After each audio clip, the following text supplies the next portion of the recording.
I'm going to give you a situation. And I want you to tell me what you do in this situation. You've got a client. Okay.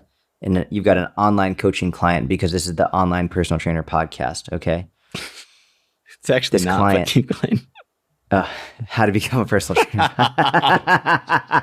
Jordan, that is actually not the name of the podcast. In fact, the name of the podcast is literally above the recording.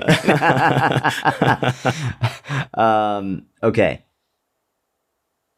Your client is currently very unhealthy, and they're only getting 2,000 steps per day at most, often less, and they're only sleeping 6 hours per night.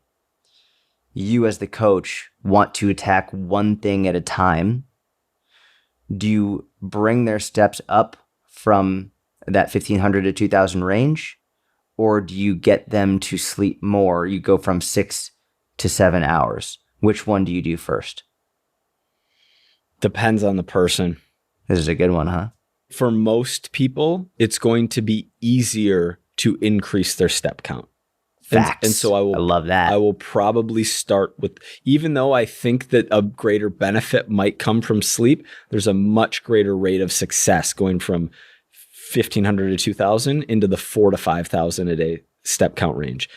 It's very hard for people who have had bad sleep habits their whole life for me to go in there and be like, all right, here's what we're doing. Your wife likes it 75 degrees in the house? Not anymore. We're going to 65. Okay. She likes to be on social media with the blue light blasting. Well, you're going to have to like figure that out. And you're on the blue light with her. Like that's your guys' nighttime routine. We're switching that up too. I'm going to need you to get some blackout curtains and get those put up. Like here's a link, go buy them here, do this, get them installed. This like staying up till 1:30 in the morning for absolutely no reason. That's got to go too. We're moving that up to 11 p.m. Like these are difficult changes for someone to implement.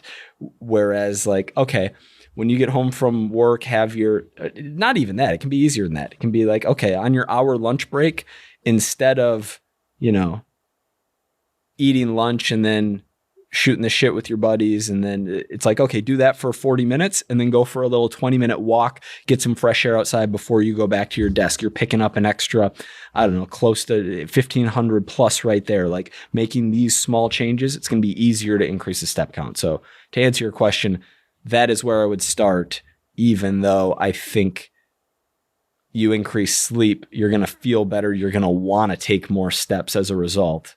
It's a little bit chicken and egg, but I'm starting with the steps. It is definitely a chicken and the egg. It's absolutely because, well, here's the thing. At the beginning, you said you think more sleep, getting an extra hour of sleep going from 6 to 7 might yield more health benefits. That's the only thing where I'm not 100% sure, and I'll tell you why. Did I say that? You said might. You said might. But did I say 6 to 7? Yeah. Cool. That was the question. The question was to go from 6 to 7 in sleep to go from... sorry. In my mind, I'm thinking we're going from 6 to 7 to 9.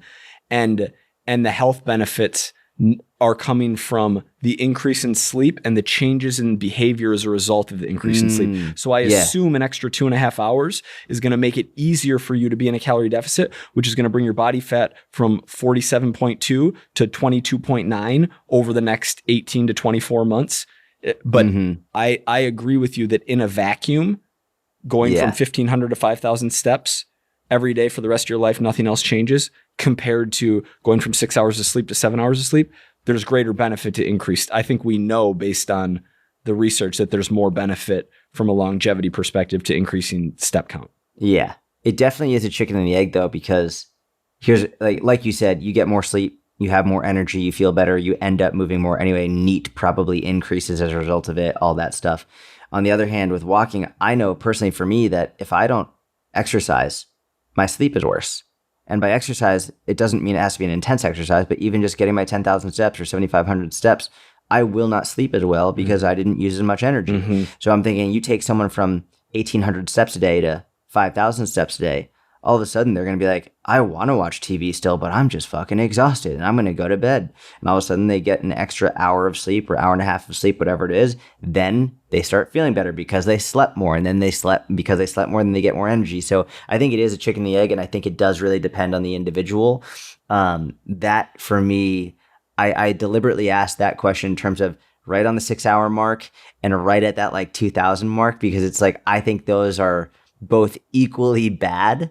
And so it's like, well, which one do we attack first? And it's sort of like if someone has really shitty nutrition and really shitty exercise habits, which one do you attack first?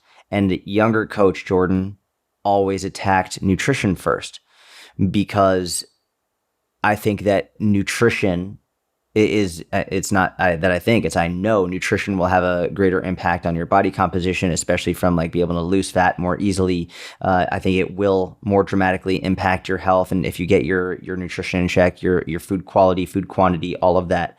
But more experienced coach Jordan realized that nutrition habits are harder to change first, and you don't see the results as quickly. Whereas with physical activity, even just walking, the results are literally immediate in terms of the endorphin release, hormonal changes, all of that. You immediately feel better. You do get a little bit more tired, so you end up sleeping better, so you have more energy.